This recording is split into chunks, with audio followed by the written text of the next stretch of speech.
Bienvenue sur Le Fil, le podcast des formatrices et des pros de l'accompagnement qui veulent construire un vrai business. Un business qui attire, qui transforme et surtout qui rapporte. Tu es une vraie badass et tu as un talent fou pour transformer la vie de tes clients. Mais côté business, tes résultats ne sont pas encore tels que tu pouvais les imaginer. Bref, tu veux plus de clients, plus d'argent et accessoirement plus de liberté dans ton activité ? Bouge pas, tu es au bon endroit. Moi, c'est Céline Pinto, je suis mentor business des formatrices, coachs et pros de l'accompagnement depuis 2020. Ici, je te partage chaque semaine des stratégies concrètes, des clés activables et surtout de la clarté. Sur Le Fil, tu vas découvrir qu'il existe une autre façon de vendre tes accompagnements. Tu vas apprendre à vendre ta valeur et pas juste ton temps. Tu vas structurer ton activité pour avoir plus de clients, plus de revenus, plus de liberté. Bref, sur Le Fil, je te bouscule, je te fais réfléchir, je te fais passer à l'action. Je suis perchée et stratégique. Et ici, on a le droit d'être les deux. Si tu veux reprendre le pouvoir sur ton business, te sentir puissante, souveraine, alignée et enfin assumer ton expansion, accroche ta couronne, on commence maintenant. Hello et bienvenue sur ce nouvel épisode du podcast Le Fil, le podcast des formatrices indépendantes libérées. Je suis ravie de te retrouver cette semaine. Et aujourd'hui, je vais te parler d'un message que j'ai reçu de Rosen, une de mes clientes sur le bootcamp, qui me dit « Céline, il me faut un plan B. Est-ce que tu peux me dire qu'est-ce que je fais si ça ne marche pas, Céline ?» La première réaction que j'ai eue, c'est que j'avais vraiment envie de lui botter les fesses. C'est ce que j'ai fait d'ailleurs. Elle m'a remerciée.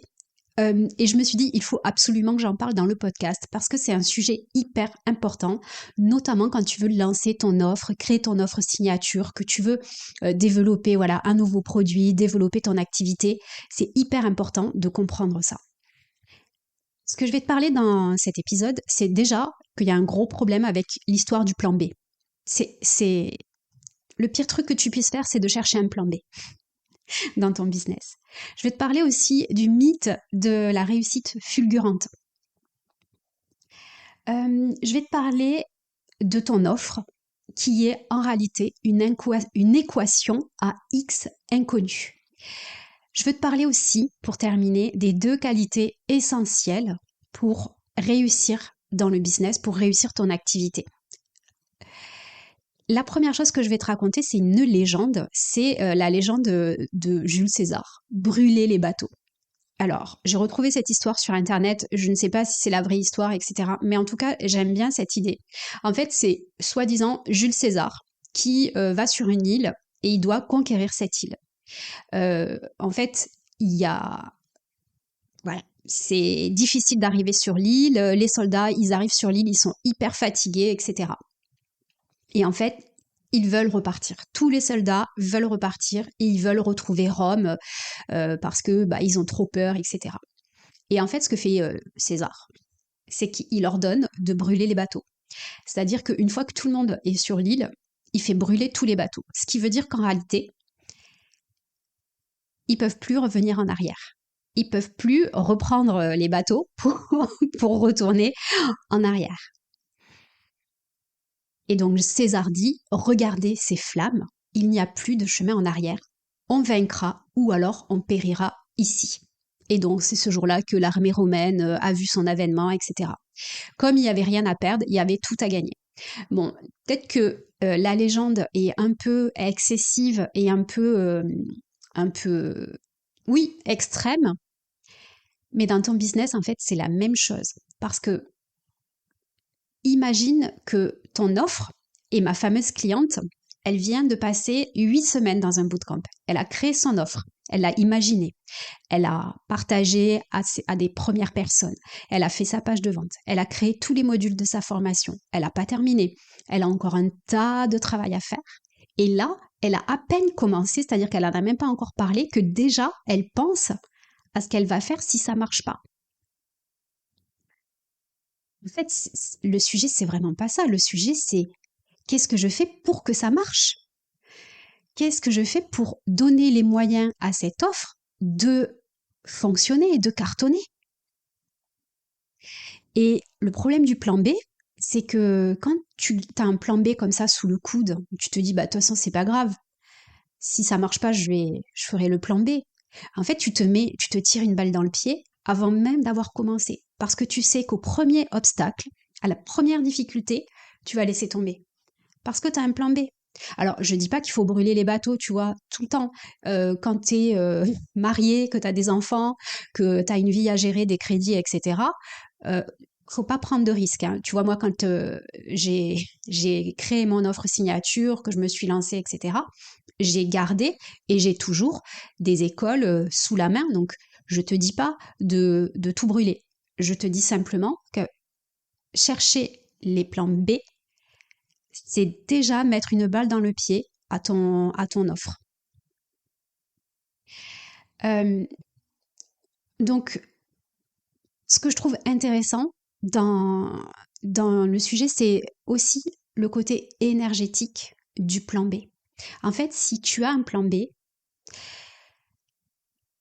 c'est souvent, souvent ce qu'on dit, j'ai du mal à trouver les idées pour illustrer, mais souvent ce qu'on dit, c'est tu n'es pas entrepreneur tant que tu as du Pôle emploi.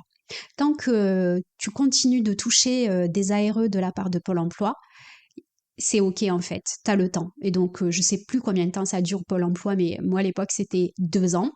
Et c'est vrai que en fait, j'ai commencé à être vraiment entrepreneur quand j'étais obligée de trouver un moyen de me rémunérer tous les mois parce que je savais que bah, si je travaillais pas, si j'avais pas de mission, etc., je pouvais pas payer mes factures, je pouvais pas payer l'école de mes enfants, la cantine, etc. Et en fait, c'est là que j'ai vraiment commencé à devenir une vraie entrepreneur, entre guillemets, tu vois. Donc, si tu cherches un plan B alors que tu as à peine commencé le plan A, ça peut pas fonctionner. Voilà pour la première idée. La deuxième idée, et là, je vais peut-être démystifier cette histoire qu'on te raconte, tu sais, pour te vendre des programmes, des accompagnements, etc. Et encore une fois, je vais peut-être me tirer une balle dans le pied, mais honnêtement, j'en ai vraiment de plus en plus marre de l'hypocrisie. Donc, je pense que ça va être ma vision aussi pour 2026. C'est que je vais dire ce que je pense véritablement. Et clairement, euh, ça va pas vite. En fait, tu vas devoir faire, refaire, échouer, re-échouer avant que ça fonctionne. Et clairement, pour te vendre des programmes, pour te vendre des accompagnements, on réduit le temps et on réduit le niveau d'effort à faire. En fait, plus on t'explique que ça va être rapide et sans douleur et sans effort, plus tu as envie d'acheter. Donc, quand tu vas lire des pages de vente pour des programmes, c'est ça qu'on va essayer de te faire comprendre. OK? Mais la réalité, notamment sur des accompagnements où tu dois faire beaucoup d'actions, où tu dois travailler sur toi en profondeur, on va dire ça comme ça, ou sur ton business en profondeur, clairement, c'est, c'est un mythe que de croire que ça va être simple et facile. Tu vois? Oui, tu vas être guidé, oui, tu vas avoir un plan pour avancer, mais les aléas, ton quotidien, euh, tout ce que tu dois ingurgiter, intégrer et comment dire, en fait, quand tu crées, les gens qui viennent sur mon offre fil ou sur mes bootcamps, etc., elles ont tellement de choses à intégrer, en fait, dans leur activité, à processiser, etc., que ben il y en a qui vont foncer, qui vont aller hyper vite et tout, mais la majorité, elles vont prendre du temps parce que se poser sur ce qu'on veut vraiment, sur sa vie, sa vision, ses valeurs, prendre le temps de bien définir son offre par rapport à ce qu'on a envie nous et puis par rapport à ce que nos clients ils ont envie. Ça prend du temps. Et puis ça demande des validations, tu vois. Et des fois, il y a des gens qui ont besoin de prendre plus de temps pour y arriver. Et oui, les programmes, ils vont vite, ils te guident, ils t'aident, etc. Ça, je dis pas.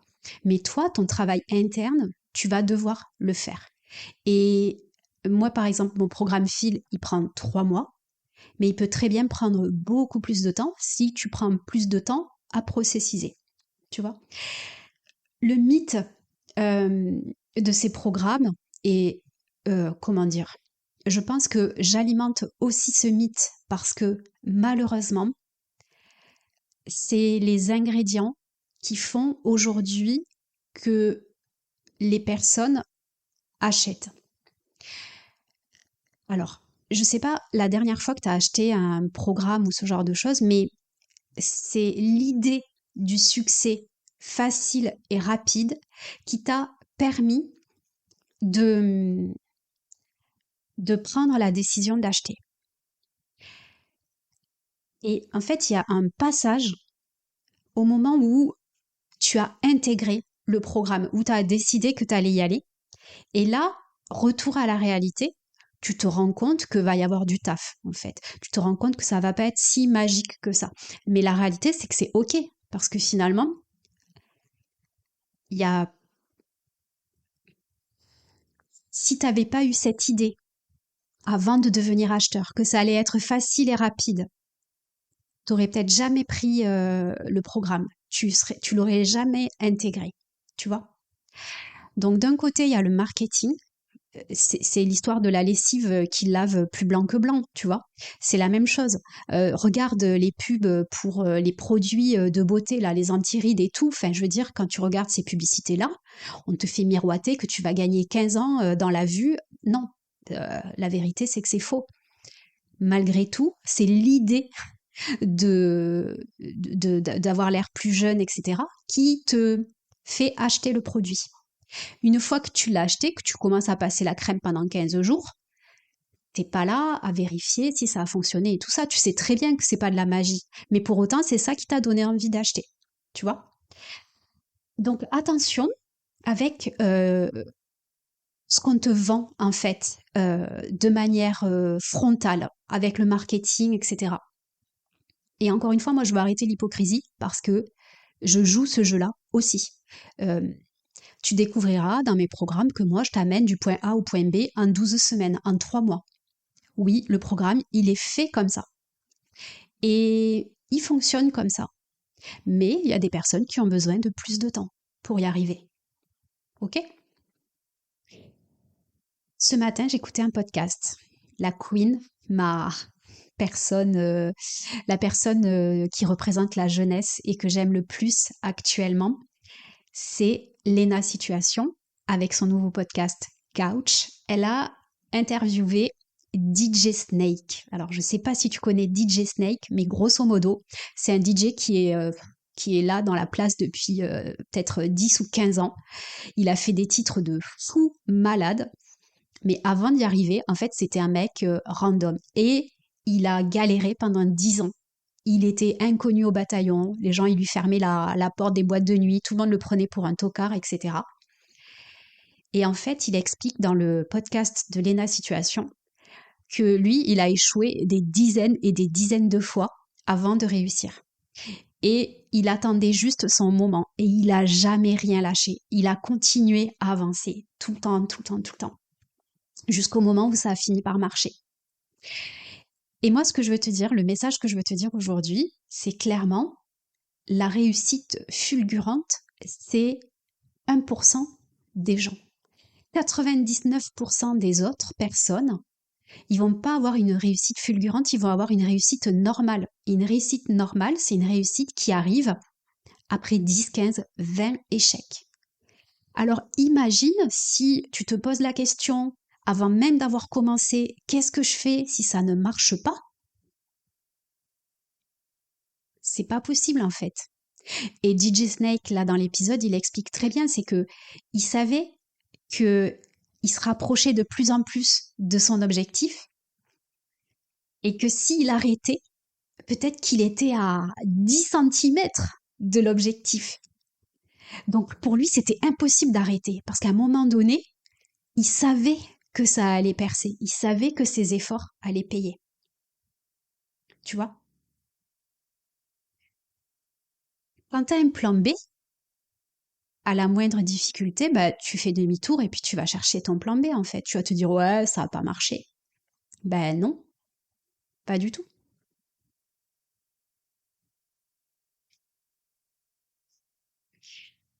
Je t'encourage à le regarder, enfin à écouter l'épisode de DJ Snake là avec Lena Situation parce que vraiment il est hyper inspirant ce gars. Parce que c'est un mec normal en fait, donc c'est ça que je trouve top dans son côté artistique et c'est beaucoup de travail. C'est ça qui fait qu'il a réussi. Euh, la troisième chose que je veux te dire, c'est que ton offre, c'est une équation à 12 inconnus. Tu as décidé de lancer ton offre signature, youpi, c'est super, mais il y a tellement de choses à prendre en compte. D'abord, il y a ton offre, il y a le marché, il y a la cible, il y a ton positionnement, il y a tes systèmes de vente, il y a ton image, il y a ton message, il y a ta visibilité. Tout ça, ça fait partie de l'équation du succès de ton offre. Déjà, ton offre, bon, il y a des méthodes pour t'assurer que ton offre, elle va plaire à ta cible et à ton marché, clairement. Mais il va falloir trouver la bonne recette. C'est ton offre, c'est comme si tu avais ou lancer ou réussir avec ton offre, c'est comme si tu avais tous les ingrédients d'une recette. Tu sais quels sont les ingrédients qu'il faut que tu mettes dans ta recette, mais tu connais ni les quantités, ni à quel moment le mettre. Tu connais pas les temps de cuisson, tu sais rien en fait. Tu sais juste quels sont les ingrédients. Et encore, on te demande on te dit de mettre de la farine, mais tu sais pas si c'est de la T 250 ou de la T 50. Tu sais pas. T'as pas toutes les infos. Et le truc, en fait, c'est que tant que tu n'auras pas fait des dizaines, des centaines d'essais, tu sauras pas quelle est la bonne équation pour que la recette fonctionne. Ton positionnement, moi j'ai fait évoluer mon positionnement plein de fois cette année parce que ça évolue avec le temps. Et quand tu lances ton offre, elle n'est pas finie. Tu viens à peine de démarrer. Je pense à Rosen qui vient de passer 2 mois pour créer son offre et qui se demande déjà quel va être son plan B. En fait, quand tu sais pas, tu peux pas chercher le plan B parce que il faut que tu trouves la bonne recette. Il faut que tu saches ben, qu'est-ce que tu vas raconter autour de ton offre, l'histoire, la vision. Il va falloir que tu aies un message qui te porte. Il va falloir le bon positionnement. Il va falloir que tu travailles ta visibilité. Oui, parce que tu lances une offre, si personne te connaît, tu n'as encore jamais commencé à communiquer sur les réseaux, etc. Il va te falloir de la visibilité. Il va falloir que les gens y comprennent ce que tu fais. Et puis pareil, les gens, entre je te découvre et j'ai envie d'acheter ton offre, il va se passer du temps, tu vois. Et au début, quand tu démarres, ben, ce temps-là, tu peux pas comment dire, le modéliser. Au fur et à mesure que tu vas développer ton audience, ta visibilité, etc., oui, il va y avoir des nouvelles personnes qui vont rentrer dans tes tunnels et des personnes qui sont au fond du tunnel. Mais quand tu démarres, ton tunnel, ben, il est au tout début. Donc, tu as besoin de te créer une audience qui te découvre, etc., etc. Donc, ben, toi, tu commences à peine à marcher que déjà tu veux courir. Et le pire, c'est que tu veux qu'il y ait des gens derrière toi qui te suivent. Ben non, ça marche pas comme ça.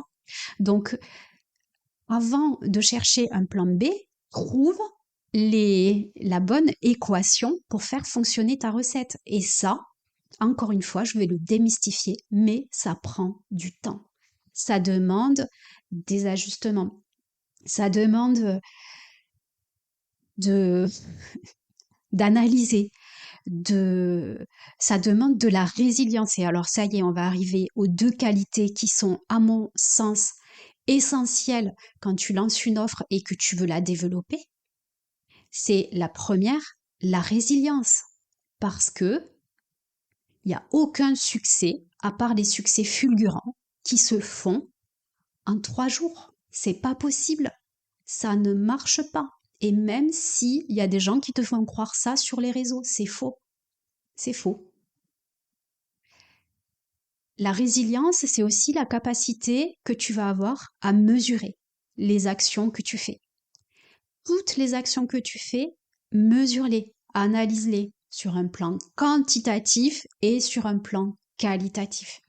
Et puis quand tu vas mesurer, tu vas pouvoir ajuster. Qu'est-ce qui a marché? Qu'est-ce qui n'a pas marché? Des fois, il y a des facteurs qui sont en dehors de ton contrôle. La conjoncture, le marché. Moi, la dernière fois que j'ai fait une masterclass, c'était en plein milieu des vacances scolaires. Beaucoup de gens n'ont pas pu venir. Ça n'a pas fonctionné.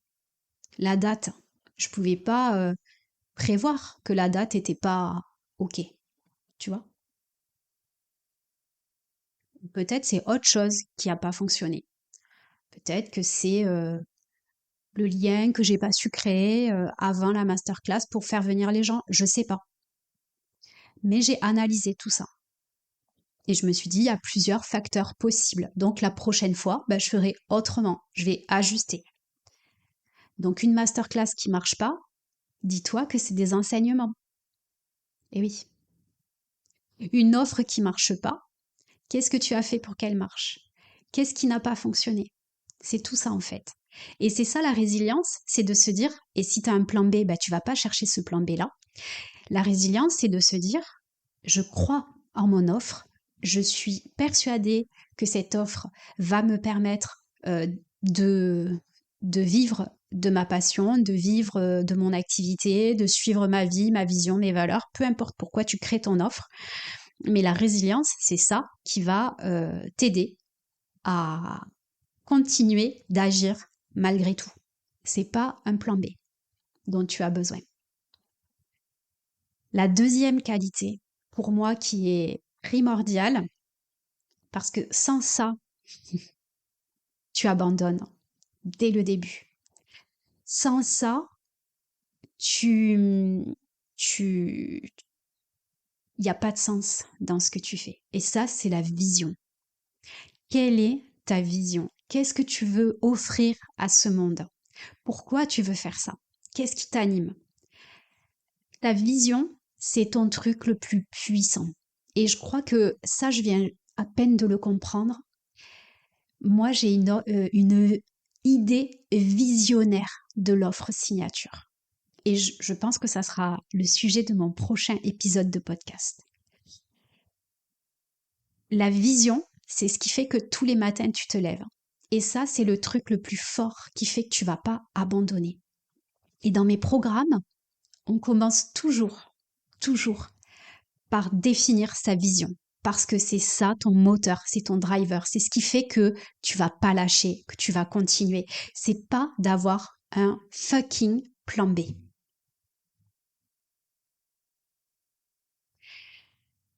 Voilà ce que je voulais te dire. Petit bottage de fesses. Ne cherche pas un plan B si tu démarres ton activité, si tu démarres ta nouvelle offre. Cherche la recette, cherche les ingrédients de l'équation. Cherche tout ça. Prends du temps pour trouver tout ça. Et malheureusement, il n'y a pas de magie, il n'y a pas de hack, il n'y a pas d'astuces qui vont te faire réussir en 30 jours. Non, ça n'existe pas. La dernière chose que je veux te dire par rapport à cet épisode, c'est que la réussite, c'est pas écrit. Ça peut prendre 1 mois, 2 mois, 6 mois, 2 ans, 3 ans. Il va falloir du temps pour la trouver, ta recette. Et ça sera plus ou moins long en fonction des personnes. Donc, prends patience. Cet épisode est maintenant terminé. S'il t'a plu, n'hésite pas à me faire un petit vocal ou à m'envoyer un message sur les réseaux sociaux. Ça me fait toujours plaisir de savoir que tu es là à écouter et que tu as des choses à me dire. Je te souhaite une belle journée, un bon week-end et à la semaine prochaine. Si cet épisode t'a inspiré, secoué ou donné une idée claire à activer, rappelle-toi juste d'une chose, tu as le pouvoir de tout transformer. Tu n'as pas besoin de permission pour viser grand, juste de décisions claires, d'un plan solide et de t'entourer des bonnes personnes.